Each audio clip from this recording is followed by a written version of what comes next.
Jadi kamu selain saya ya laporan-laporan bulan itu data keuangan kamu masih saya sekarang saya ada di cabang kamu.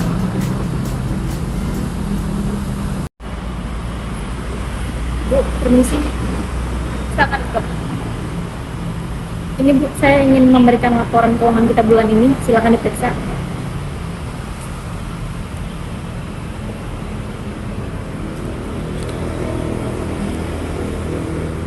Cukup menurun ya bulan ini. Iya Bu.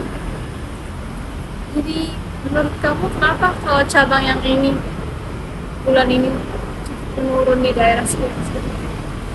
Karena kemungkinan memang beberapa bulan ini kita mengalami pesaing baru Bu. Kita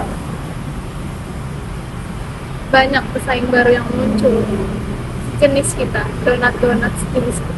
Iya Bu, dan mereka memiliki produk yang sedikit lebih unggul daripada produk kita. Memangnya apa bedanya produk kita dengan produk pesaing lain? Nah itu belum kita tindak lanjuti lagi sih Bu.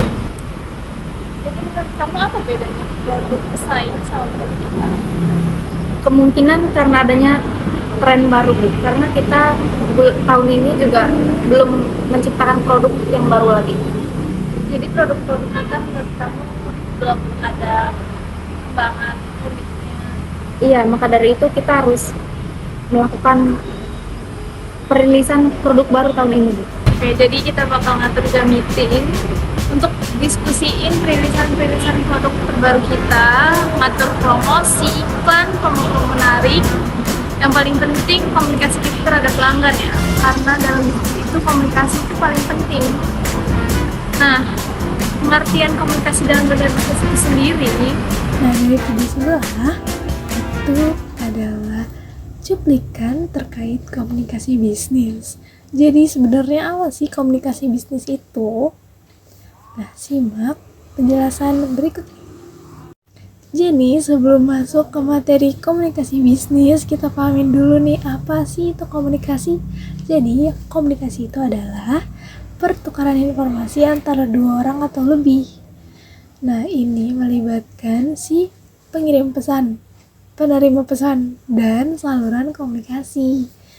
Nah, komunikasi ini bisa dalam bentuk dua hal, komunikasi verbal dan komunikasi non-verbal.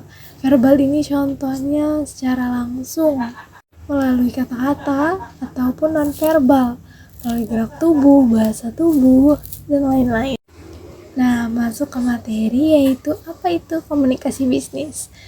Nah, dari beberapa definisi menurut para ahli yaitu William Albig, yaitu definisi komunikasi bisnis adalah suatu pertukaran informasi, ide, opini, ataupun instruksi baik disampaikan secara personal maupun non-personal dalam bentuk lambang, sinyal yang disampaikan untuk mencapai target perusahaan.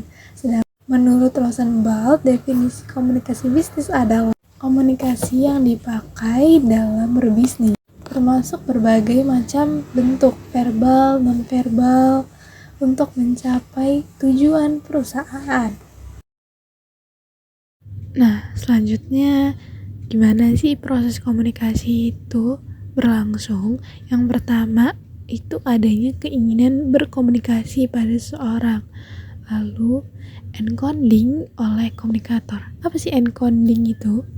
Nah, encoding sendiri merupakan kegiatan produksi suatu pesan, contohnya seperti berbicara atau menulis. Nah, langkah ketiga yaitu pengiriman pesan. Yang keempat, penerimaan pesan. Yang kelima, decoding oleh komunikan. Nah, decoding ini sendiri yaitu kegiatan menerima pesan seperti mendengarkan dan membaca oleh komunikan. Komunikan ini si penerima pesan ya. Langkah terakhir yaitu umpan balik atau feedback oleh si komunikan.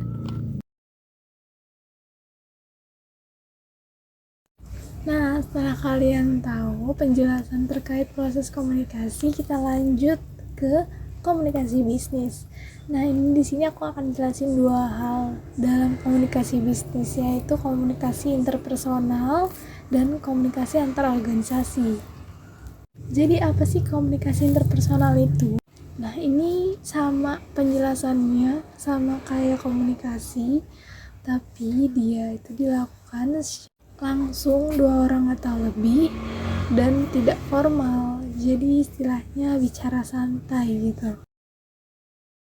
Nah, yang kali ini komunikasi dalam organisasi. Yang pertama itu ada komunikasi dari atas ke bawah. Ini artinya meliputi penyampaian informasi, pengarahan, koordinasi, motivasi, memimpin, dan mengendalikan berbagai kegiatan dari tingkat bawah. Sedangkan komunikasi dari bawah ke atas, misalnya gagasan-gagasan yang disampaikan bawahan kepada atasan, jadi dari bawah ke atas. Nah, yang ini komunikasi horizontal. Disebut juga komunikasi lateral adalah komunikasi antar manajer, rekan kerja, atau antar karyawan, jadi sejajar.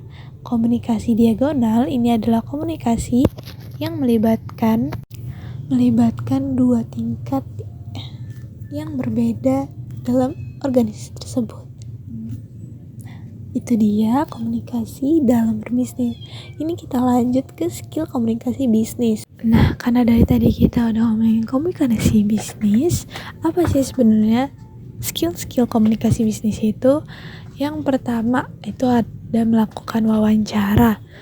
Yang kedua, membuat percakapan semenarik mungkin. Yang ketiga, pidato dan presentasi. Nah, pidato dan presentasi ini nih yang paling sering ditemuin dalam dunia kerja, dunia bisnis, dan lain-lain. Jadi diasah ya skill komunikasi presentasi kalian. Yang keempat, berdiskusi.